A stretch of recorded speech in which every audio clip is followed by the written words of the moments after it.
बार बार फकीरों की तरह आपके सामने हाथ फैलाना मुझे अच्छा नहीं लगता है।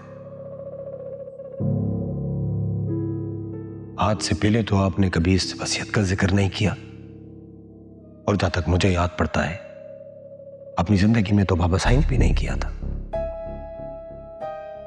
कहीं मैंने बॉल आसर की कोर्ट में फेंक के गलती तो नहीं कर दी? बाबा साईं, बाबा साईं, बिस्मिल्लाह। ये देखें कितनी बड़ी न्यूज है। हाँ, ये तो मेल आ गई है मिनिस्ट्री से, गर्ल्स कॉलेज की। मुबारक हो तुम्हें, बहुत बहुत मुबारक हो।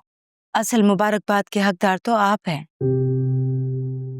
आपने हमेशा मेरी हर खुशी का ख्याल रखा है। आप बहुत अच्छे हैं बाबा साईं। इस मुबारक का असल हकदार तो आज़र है।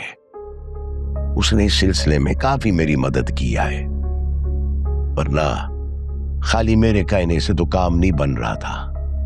उसने अपने शहर का असर और रसूख इस्तेमाल करके ऐसे किया जैसे फाइल को पहिए लग गए हो। ये बात बताई तुमने आज़र को? आज़र को मैं बाद में बता दूंगी। फिलहाल तो मुझे जल्द से जल्द ये काम मुकम्मल करना है। वैसे बाबा साईं,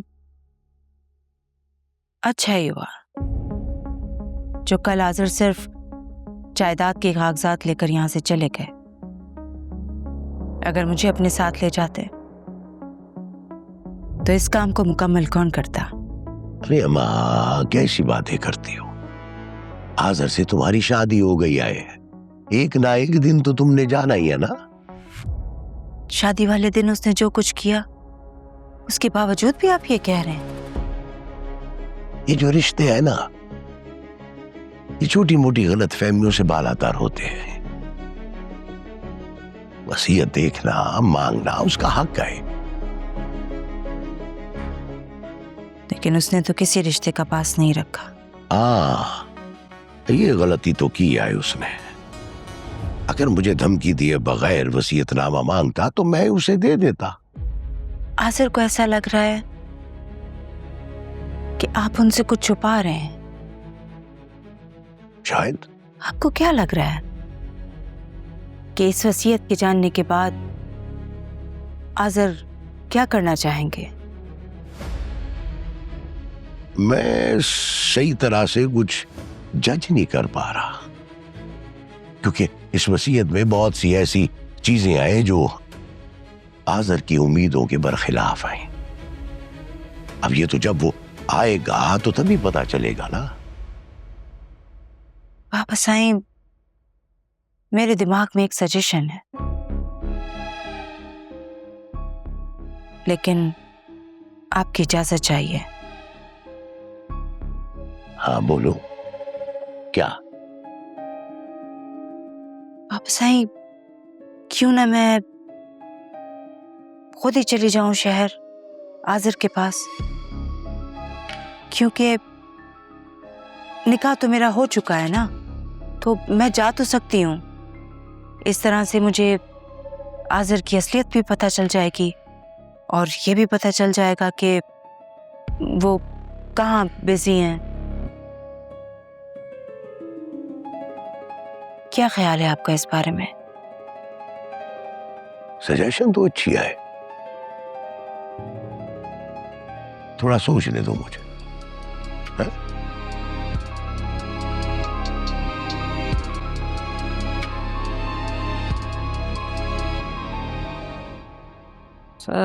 इस्त्री, ये एलसीडी, सूटकेस और माइक्रोवेव।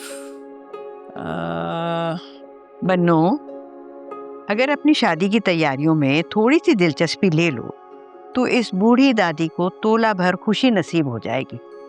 वो दादी, तंज के बगैर कोई बात नहीं करती आप। और ये ट्रक भर के जहेज मैं नहीं लेके जाऊंगी। फिजूल खर्ची करना बंद करें आप लोग। एक दुल्हन के जोड़े में रुखसत दूंगी बस। क्या हो गया तुम्हें? जो मुंह में आता है बोलती चली जाती हो। ये मेरी शय का नतीजा है।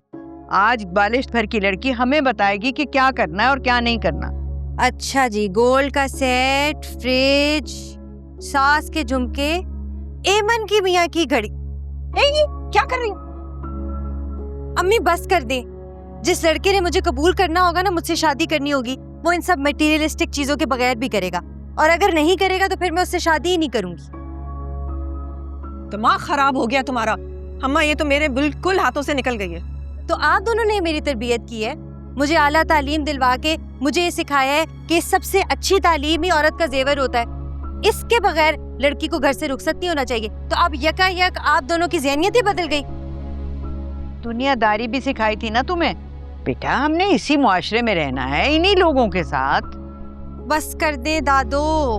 यही मुआशरे और लोगों की बातें आपने तब भी की थी जब मैंने अम्मी की शादी की बात की थी, याद है आप लोगों को? दुआ मेरी बेटी, ये जुड़े हाथ मेरे देखो। लोग हमें बातें सुना सुना के मार डालेंगे। हम इतना तो कर सकते हैं ना तुम्हारे लिए कि जरूरत के इस्तेमाल की चंद चीजें तुम्हें दे सके। अम्मी आप क्यों नहीं समझ रही? इन्हीं बातों की डर की वजह से लोगों ने अपनी इस्तिताअत से बढ़ के हिस्सा डालना शुरू किया, फिर यही बोझ लड़की और उनके माँ बाप के गले का फंदा बन गया। मैं सिर्फ इतनी सी बात कर रही हूँ, जहेज के नाम पे मैं एक चीज भी नहीं लेके जाऊंगी इस घर से। आप समीना आंटी को बता दें, अगर वो नहीं मानती तो ठीक है, मैं शादी नहीं करूंगी।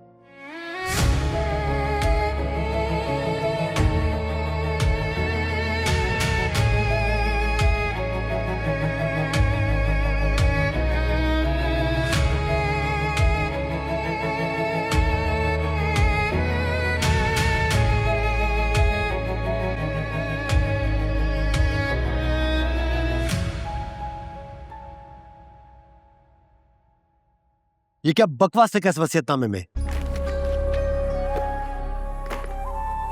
आज़र साहब खुदारा इतने परेशान मत हो, ये सब आप ही गए और आपसे कोई नहीं छीन सकता। How ridiculous! ये कौन सी हक मलकियत है कि कोई मेरा हाथ पकड़कर मुझको मेरी ही चीजें संभाल करना सिखा रहा है? आज़र साहब ये हमारे बुजुर्ग भी ना, ये हमसे बहुत मुख्तलिफ थे।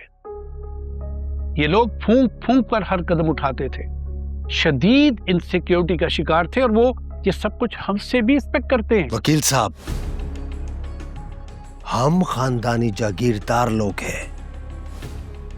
इस तरह कतरा कतरा जीने से बेहतर हम मरना पसंद करते हैं। आज़र साहब फैसला आप ही को करना है, चाहें तो इस विल को कोर्ट में चैलेंज कर दें, लेकिन मैं एक बात आपको बता दूं, एंड में आपके हाथ कुछ नहीं आएगा, जमीनें हारियों के हाथों में चली। बस तो फिर आप एक काम करें, आप ज़ेबुन्निसा बीबी के साथ कदम से कदम मिला के चलें, इस तरह जिंदगी आसान भी हो जाएगी और पुल्लुत्फ भी। वकील साहब,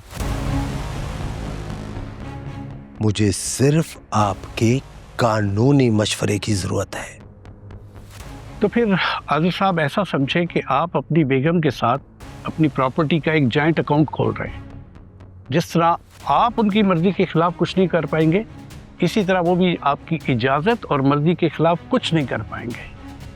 आज़र साहब अगर आप इस वसीयत को गौर से पढ़ें तो आपको पता चलेगा कि इस वसीयत की जद में आप अकेले नहीं हैं, आपकी मिसेस भी इसकी पाबंद होंगी।